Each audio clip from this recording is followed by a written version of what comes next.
Welcome to the WriterDojo with your host, Steve Diamond. Buenos dias. And Larry Correia. Whenever there is any doubt, there is no doubt. Today's episode, Supporter Spectacular, Round 9. All right, everybody, welcome back to the WriterDojo. Glad to have y'all back with us today. So I thought what we would do for this episode, Larry, is do a little bit of Q&A. But it just occurred to me as I was about to just get right into to one of our supporter questions. We've had a couple people asking us and asking Jack where we're going to be over the next few months for appearances and stuff. We're both going to be at LibertyCon. Okay. So we're going to be in LibertyCon. That is June 22nd through 24th or 5th, something like that. So anyway, June 22nd-ish, we're going to be in LibertyCon. That's in Chattanooga, Tennessee. So if you happen to be an attendee, Larry and I are going to be there. We're going to be bringing some newfangled recording equipment. Going to do some interviews and stuff with some random people. Blah, blah, blah. Probably anyway, writers. Mostly writers. Probably not the random homeless guys on the street. Though, if we do come across someone who makes really good Nashville hot chicken, we'll probably interview them. Well, there's a cake place next door, too. There's a cake place? Oh, dude, the City Cafe Is it has good? The best cakes. Dope. You got to understand, when Larry and I go to cons, one of our first goals is to find really good food. That's one of our main things. And both of our wives are going to be in attendance. Yes. Right? Bridget's going, right? Yeah, she is, I believe. Yes. So if you were a loyal listener of WriterDojo 2.0 and you heard both of the lovely Mrs. Curry and Mrs. Diamond talking, both of them are going to be there. Go up and say hi to them. They're super cool. You know that's going to be our most popular episode of the year. You know it is. Yeah. Good grief. Yeah, we can't compete. No. All right. And then we are also going to be at a little one-day con here in Utah. I believe it's in July. It's the Writers Cantina. Yes. We did this con because we're kind of sort of involved in it from a more fundamental perspective. But we're doing this con because there just aren't enough good conventions here in Utah that haven't completely gone dumb and woke. So this is just basically kind of a fun writer hangout. It is. It's a one-day thing this year. The goal for next year is for it to be a 2-day, and we're hopeful that it can kind of grow and become a replacement con for a lot of the ones that have evaporated over the years here in Utah, or that just don't actually seem to give a crap. And then we were going to be at FanX, but we might not be anymore. I'm not sure what's going on right now because the person who we usually would do like book sales through is gone. Yeah, we were in this booth called the Bard's Tower, and that's where you came and you saw us signing books. Yeah, that doesn't exist anymore. So I don't know. I mean, me, you, and Jack have talked a little bit about, perhaps doing our own little booth here and there. But frankly, I just don't know that this year's the right year for it. I don't know. Yeah, I mean, I talk to a lot of people at FanX, but I also don't have to deal with any of the logistics of selling books, and I just get to hang out and talk to people. Exactly. And talk to fans all day. Because I'm not a bookseller, guys. I'm a writer. Right. And so if we did do something, if we did do a booth, and we're kind of throwing the idea around for next year, it would be like me, Larry, maybe Butler, maybe Chris Rocchio, basically a bunch of Bang guys, to just sit and basically call it the WriterDojo booth. Just sit there, let people come and buy books from us. We'll see. But as it stands right now, we're probably not going to be at FanX. Yeah, I'm not sure as of right now. Yeah. And then I assume you're going to 20 books at the end of the year. I believe so. Okay. Yeah, because I got an invite to Mike Rothman's D&D game. Oh, right. I got to make that. No, but I believe so right now. But my year has been weird. So yeah, so we just don't know. So for sure, LibertyCon in Chattanooga, and then the Writers Cantina. which is a local Utah con, and there still are slots open for that. Well, I'm doing Dragon Con next year, but it's the 40th anniversary of Bane Books, so they're going to try to do a Next year. That makes sense. big turnout for us there. Yeah. I'm not doing Gen Con this year, unfortunately. I love Gen Con. I love spending money at Gen Con, but when you're unemployed, you don't have a lot of money. So, yeah. Yep. Okay. So anyway, that's where we're going to be. Yeah. All right. So back to the actual importance of this episode. Questions from our supporters. Now, most of these are going to be from supporters. There might be a few in here that are from people who aren't supporters, but we always answer supporter questions first. And you can become a supporter by going to, I think it was Anchor, but I think Anchor got bought out by Spotify at the beginning of the year. So whatever, it should be basically the same process. Go over there. You can support us with, from anywhere from $1 to $5 to $10 to whatever. And all that money, we really appreciate it. We put it to use. We actually reinvest it back into the podcast.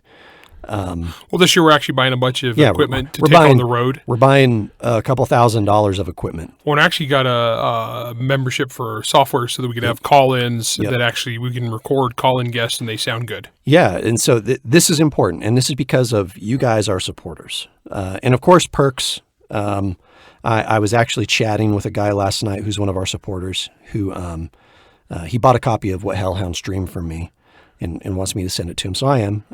But he tipped me a little bit extra on top of it. And I said, sweet, this will go towards brisket. And he said, no. That's for Murder Battle Princess.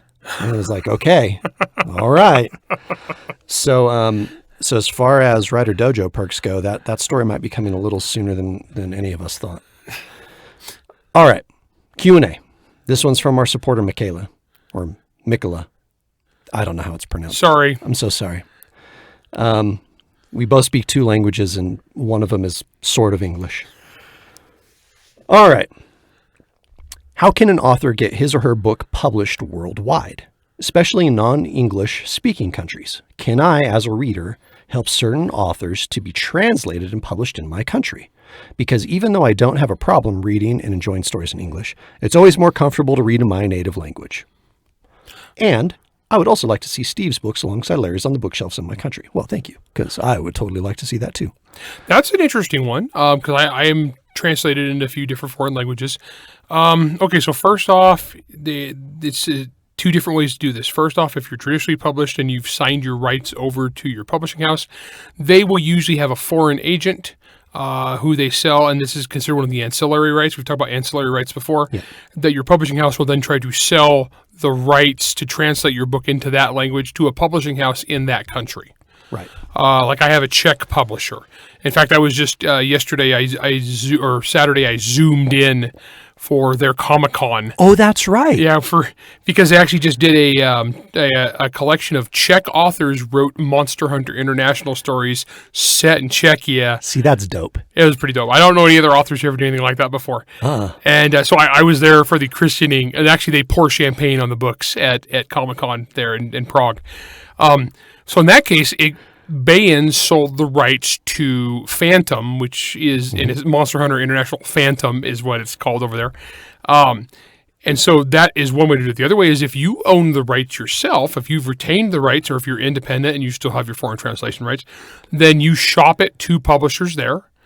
Or you can actually hire a translator. And there are different people out there who sell their services as professional translators in those countries, and then you can indie publish your book in that country. You know, it's really interesting. I was having a conversation with Rothman about this. Yeah, because he does it quite a bit. He does, and he does quite well in other countries. Germany especially. He does well. Germany, okay, whenever you're translating a book, there's a couple things to keep in mind. One, what does the market in said country look like? Different countries have... let's call it different things that they really like to focus on. Yeah. Germany, for example, has just this like passionate love affair with thrillers of all shapes and sizes. They love crime. They love true crime. They love thrillers. They love supernatural thrillers. Dan Wells did pretty exceptionally well there. Yeah, he did for a long time. He was killing it in Germany. He was killing, no pun intended, with his book, I'm Not a Serial Killer. And so Rothman and I were talking about this because the series of books that we're writing together are going to be we're going to translate them right away into German. Because the original books of the series have done extremely well in They've Germany. done extremely well. So it's really interesting because one of the things he and I talked about was, and you kind of don't think about this.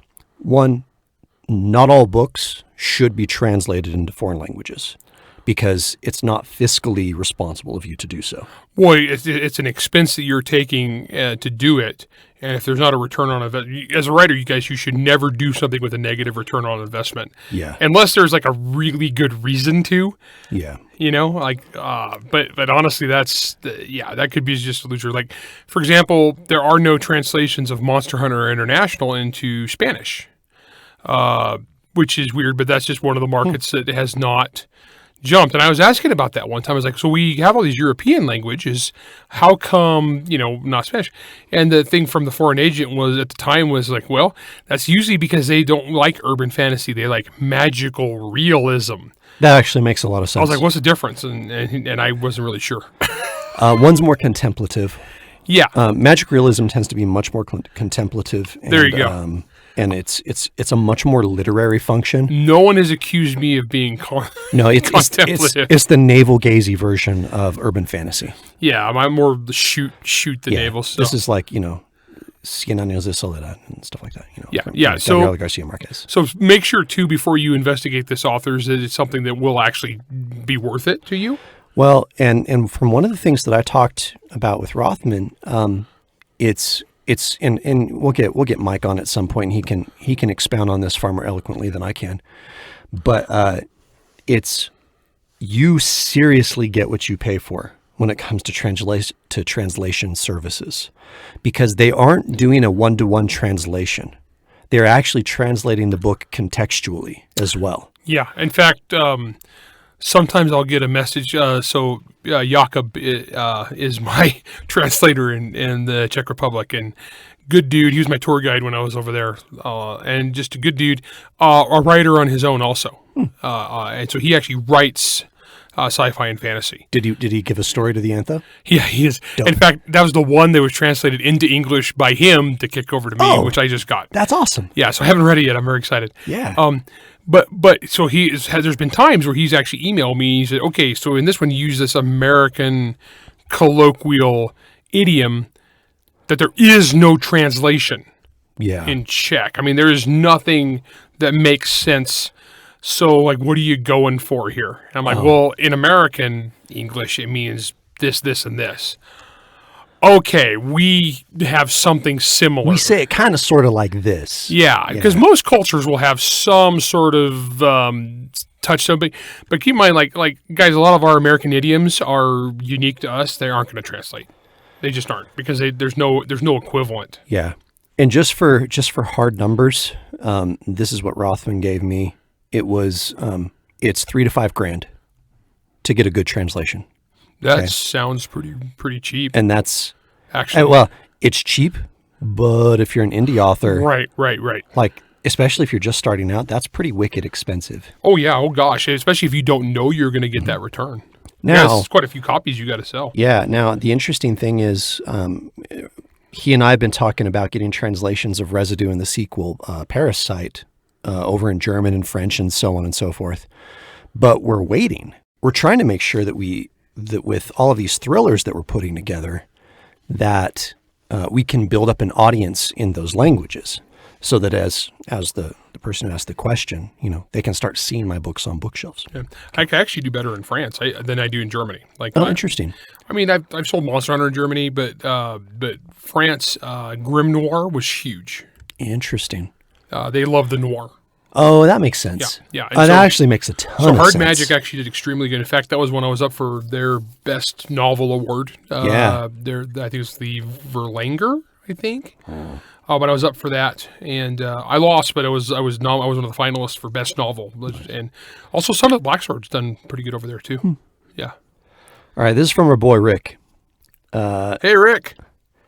He says, "What kind of word count should we shoot for if we want to bundle all of our short stories together and make an anthology?" Oh. Okay, so that would be a collection. Anthology is when you, and I just learned this because I edited them, and Tony had to correct me because I got this wrong too.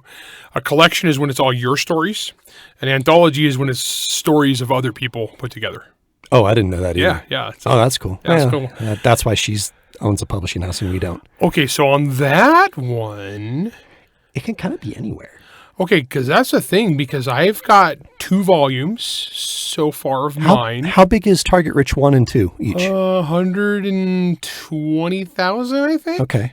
So I think Hellhounds is 80 or 90. Yeah, I would assume it's going to probably be predicated upon like what your regular genre is and how thick of books they're used to for that. Mm-hmm. Would make sense. So if you're doing more YA, then I would assume it would be shorter. Horror might be shorter. Sure. Like most of my readers are coming in, they're used to me writing 120, 140,000 word books. So it fits on the bookshelf in the same space. Yeah, basically. so it's about the same thickness as the other ones, basically. I think maybe they might be over between 100 and 120. I can't remember. Yeah. And I just kind of, whatever the word count was that Tony gave me, and I just kind of like shoved stories in and moved them around until they fit. Okay, so that's the next question from him. How do you arrange the order for the short stories? Oh, that's actually a really good question. Okay, so this one is I like to vary them thematically. Okay, so, or genre. And so what I'll do is like, if I have a couple Monster Hunter ones that are related, I'll go boom, Monster Hunter, but then I'm going to go something entirely different. I'm going to do something different. For contrast. Yeah, then I'll go, oh, here's a horror story. Here's a comedy story, so on and so forth. Here's a sci-fi story. But I would put some by each other if it was pertinent, like they made sense in that context. And then each one I've closed with Tom Stranger just because I wanted to leave him laughing. Well, that'll do it. Okay. If some of the stories have recurring characters, should they be ordered together or sprinkled throughout the anthology? My opinion on this, I don't think there's a wrong way for this. Yeah. My opinion is I would put them together. But that's just me. That's just because that's how I would like to read it. I would probably put them together, just to me, because that way I got the reader into this one world and they're recalling the books, hopefully, in a fond way. And then it's like Monster Hunter. And it's comfortable. Yeah. It's comfortable, So say it was a Bubba Shackelford story. Okay, you have one. And then let's say after that Bubba Shackelford story, we do Father's Day, the story of yours that I always rave about. Yeah, horror, which is completely thematically different. And then the story right after that is Bubba Shackelford again. It's like you're being rubber banded, kind of whiplashed in and out of that. That's why I would be inclined to put like with like. Yeah. And then after that, I'm going to jump between world and theme and theme. Yeah.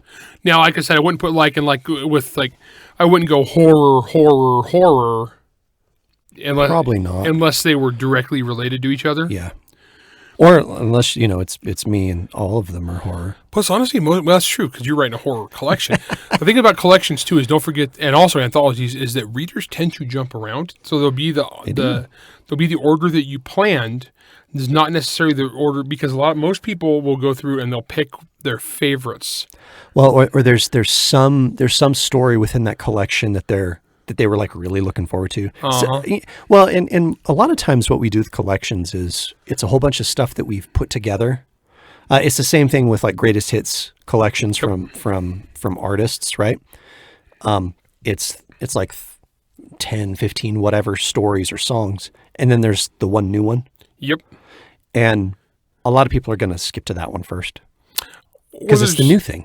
And when it's an anthology, not a collection, and you got various authors, what do people do? They open the book and they go to their favorite author. Yep. Yeah, I had a lot of people with the noir anthologies. They're going to go right to Laurel K. Hamilton. In fact, I was reading reviews for the first Noir Fatale anthology today, and that was what I noticed. It was a lot of people said, "Oh yeah, I bought this to read Laurel's story." In fact, a few of the reviews said, "I only read Laurel's story in this." Which is kind of a bummer for the rest of us. It's kind of a bummer for me. Thank you for purchasing it. It all pays the same. The authors still get a royalty cut, so that's cool. Yeah. All right, we're going to take a quick break. When we come back, we're going to hit a couple more questions. We'll be right back.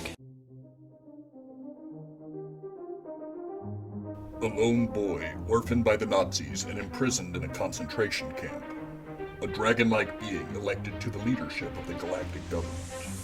What do these two beings have in common? Why would they meet in one of the most war-torn regions of Earth? What will it mean for Earth and for the galaxy? Will this be one of the greatest friendships in galactic history, or the death of us all? Blood Brothers Meetings by Stephanie Osborne, a first-in-series spin-off of the Division 1 series. Available May 1st. Pick up your copy today.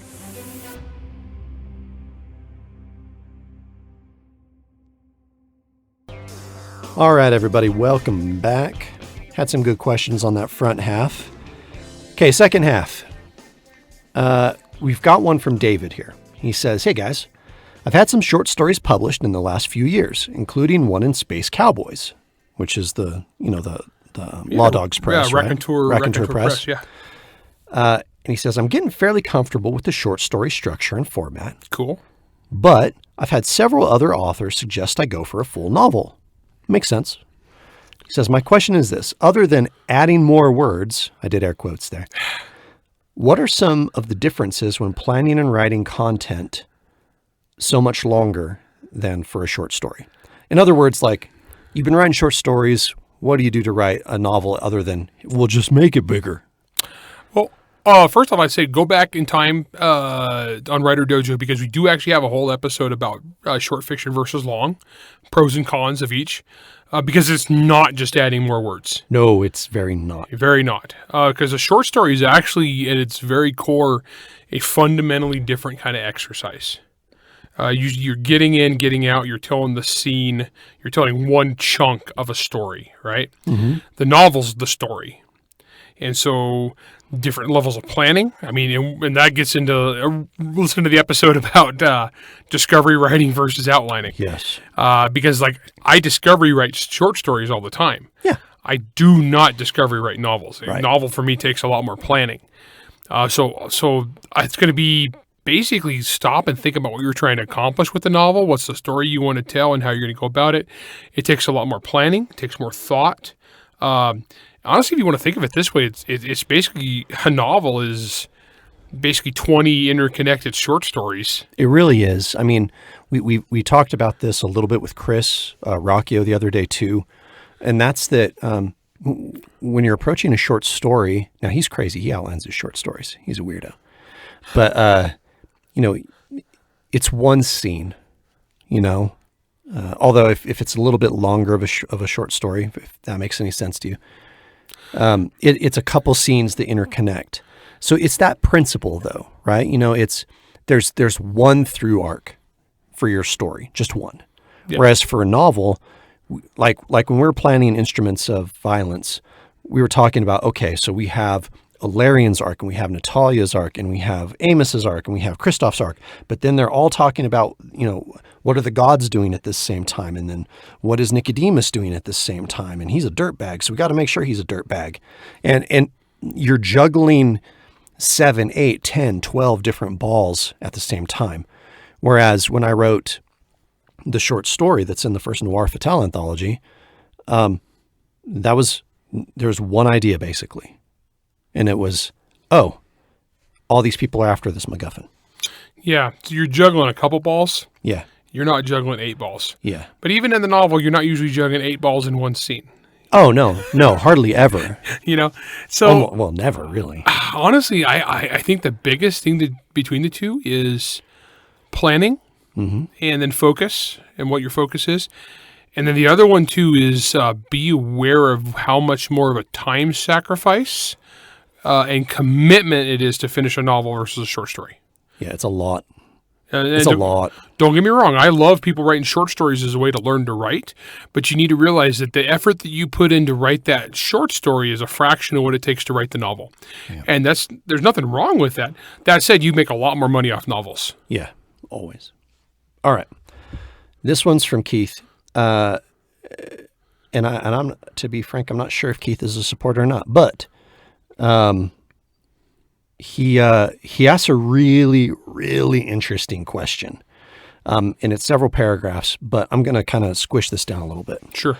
Basically, it all comes down to this. What do you do if a publisher drops you?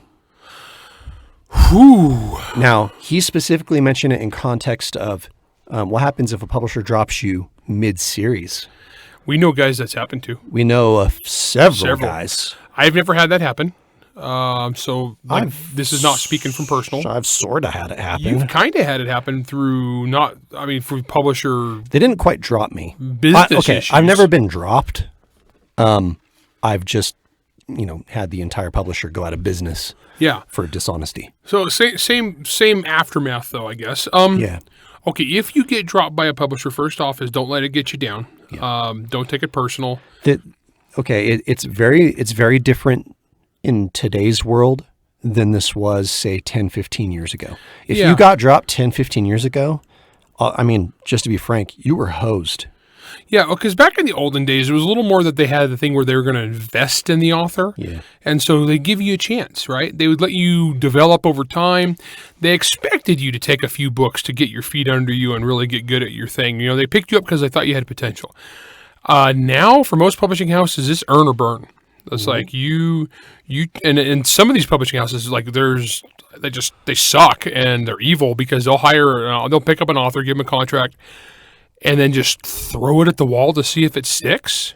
That's very, very prevalent in the YA world. And if it don't stick, bye. If it doesn't get optioned immediately to be a movie, they give you nothing. Yeah, they're horrible people. Yeah. So honestly, like I said, so if you get dropped, don't take it personal. We know some guys that are great authors. John Brown. Oh yeah, John Brown is a fantastic author. Like John is a really good writer. Like Mike Haspel. Oh, Mike Haskell, great writer.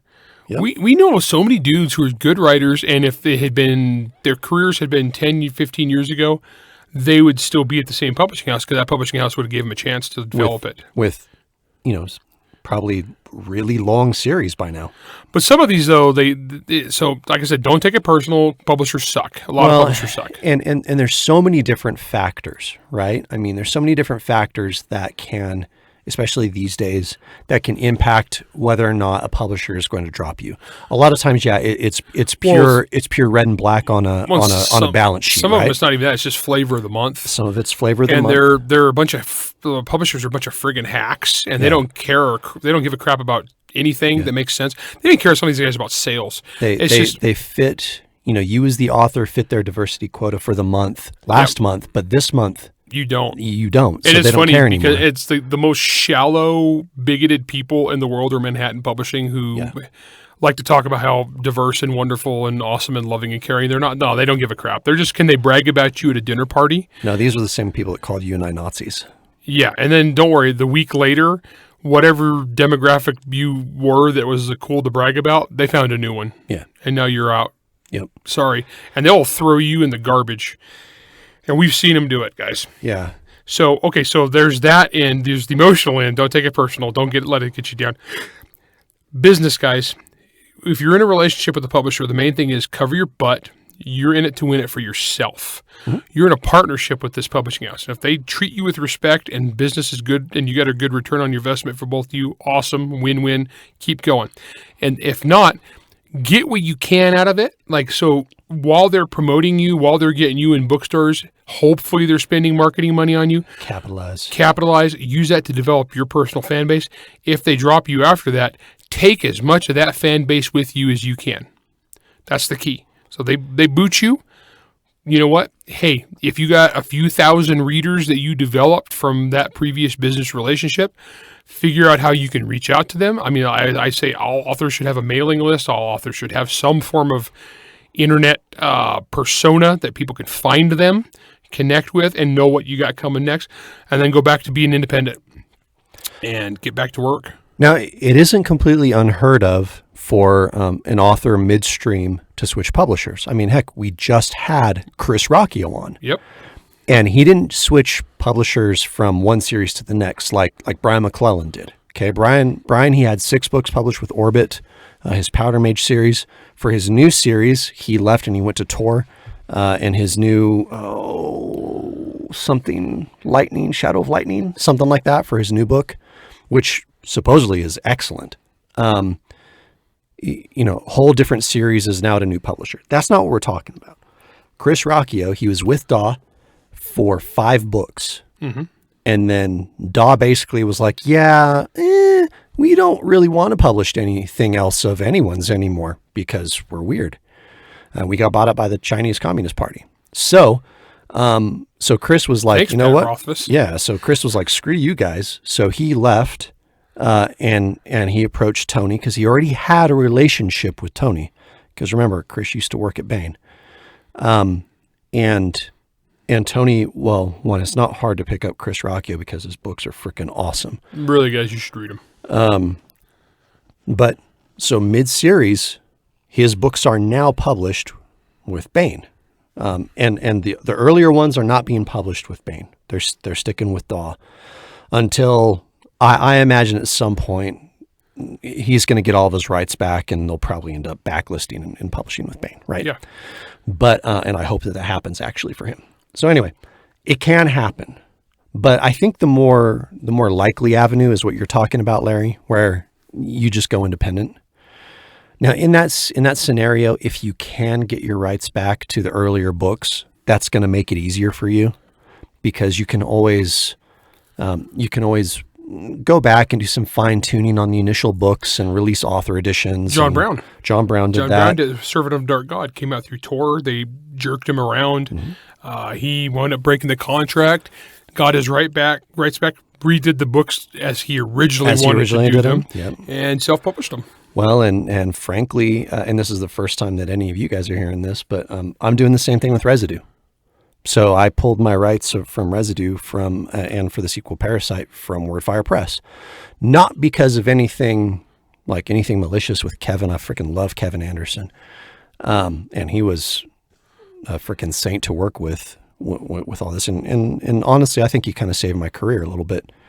But anyway, I'm pulling them because I wanted to take a little bit more ownership of everything that has to do with them. And me and Rothman are kind of noodling on how to capitalize on that because I really respect Rothman's opinion on this. Well, if you're doing indie stuff with a guy who's on top of the heap in indie, and you've got a perfectly good product that fits right in like the indie line that he is doing. Yeah, maybe I should listen, you know? Yeah. Well, a guy who has been working that system rather well. Yeah, and so, I'm going to be doing the exact same thing. I'm going to go back. It's not going to change the story in any fundamental way. It's the exact same story. I'm just going to tweak a couple things for the sake of clarity and consistency. Mm-hmm. But what that allows me to do is point to people and say, hey, look, if you want to see kind of my new current Steve take on what this story is, pick up the new version. It's going to be rad. Director's cut. The director's cut. Yeah. Okay. All right. Okay, this one's from Jared.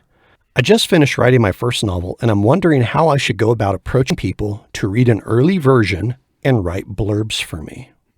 So how do I get blurbs? Part of it, when you're traditionally published, a lot of some of that is the job of the publisher. It's schmoozing. They connect you, right? Yeah. The publisher will be like, hey, Larry, we've got this guy. We think you'd really like his book. We think your fans would really like his book. Would you like? And we're publishing it in 6 months. Would you like to read an early copy and give us some feedback? And when I can, I do. My problem is lack of reading time. But like I plugged Tim Akers a little while ago. Yeah. Good. Wraithbound. Yeah. Oh, actually, I read. His previous series. Is that the Valhellians? Yeah, that one. And so I read the first one of that, and it was very good, and I really enjoyed it. And so I plugged him. Plus, that one had kind of like the Monster Hunter vibe. Oh, right. I have not read Wraithbound, but Wraithbound looks wicked. The cover's really good. Best cover. That cover It's is so good. Wraithbound by Tim Akers. Yeah. Check it out. But good author. Haven't read Wraithbound yet, but I heard it's excellent. But there's different authors that I've given blurbs to over the years, but a lot of times people I know. Mm-hmm. Guys, don't be offended, though, if you ask a famous author, hey, can you blurb me? Because honestly, guys, we get asked so very much. Yeah. And we just can't. There's just no way. We just don't have the time. Believe me, we'd love if we could, but most of us don't have reading time, because we edit all day, so we don't read much. We don't read as much as we want to anymore. Now, if you're independent, it's up to you. You have to approach the authors yourselves. Hopefully you've made some sort of connection with them in the past. It's really hard to cold contact some rando author and say, hey, It'd be like me approaching Dan Simmons. Okay, Dan Simmons doesn't know me from Adam. Right. And saying, hey, Dan, you don't know me, and I've written this random book. Can you read it and see if you'd give me a blurb? Probably not. And Dan Simmons is like, well, you and 500 other guys have asked me for a blurb. And no. When I got my blurb from Terry Brooks, it was because I'd met him at dinner. I'd been set up through a mutual acquaintance, and we all went out to dinner together. And I was talking with Terry, and I grew up reading Terry, and so he and I were chatting, and he's such a sweet he's one guy. of the freaking nicest guys on the dang planet. And I said, hey, can I send you my book, and maybe you can read it, and if you like it, that's awesome. I didn't even ask for a blurb. He said, yeah, send me your book. I'd love to read it. So I sent it to him, and then I saw him months later, and he remembered me somehow, and I said, oh, I hope you like the book. He's like, yeah, I love the book. Didn't I tell you this? I'm like, no, I would have remembered if Terry Brooks told me he loved my book. And then I asked him because he was already enthusiastic. We were already talking, and we had that connection. And I said, well, could you write me a blurb? And he said, yeah, absolutely. Connections matter. And we've talked about this. We did a networking episode. I would actually say that's a good one to go back and listen to on this topic. Other thing to keep in mind, too, is there's basically two kinds of blurbs. There's the blurb for a specific book, and there's a blurb for a specific author. Yeah. Now, I have done some where because in good conscience, I couldn't do a blurb for the book because I just didn't have a chance to read it. However, I had read other books by that author, and I liked him. So in that case, I'll do a blurb about the author. Sure. Like, so-and-so is a really good writer, and he does this and this and this really good. Yeah. Also, I suck at blurbs. So what I usually do personally is I will tell the author my feelings, and I'll write them like a paragraph, and I'll say this, and this, and I like this, and this was cool. And then I'll let them rearrange it however they want to for marketing purposes, and then kick it back to me and say, does this look like... And I would totally say that. Yep. Boom. I've done that because I honestly, guys, and I've said this before on the show, I suck at blurbs. I suck at back cover copy. Yeah. Pithy stuff is not my wheelhouse. Yep. And I recognize my weakness. All right. We have one more question, but, it's talking about starting a book. And honestly... This is one, we were going to do a whole... I think what we should do, Larry, is our episode after this one, let's just do one about first chapters. Opening chapters? Yeah, because I think that'll answer this question. This is from a guy named Jason. Our next episode then, instead of answering this, because this is kind of a big deal, we'll just tackle that as a topic. Sound good? So, Jason, to be continued. Dun, dun, dun. All right. That's all the time we have for you today. Thank you guys so much for being supporters of the Writer Dojo. We love you all. Especially you, Rick. And this is the Writer Dojo. We'll see you on the next one. Writer Dojo is Steve Diamond and Larry Correia. Produced by Jack Wilder and Bear and Hare Studios. Theme song, Word Mercenaries by Craig Nibo. New episodes come out every Wednesday wherever you stream your content. If you enjoyed this podcast, you can help support us by going to anchor.fm/WriterDojo, by leaving a 5-star rating and review, and by helping to spread the word. To advertise on the Writer Dojo, email ads@writerdojo.com. All questions and comments can be emailed to questions@writerdojo.com. Pithy stuff is not my wheelhouse.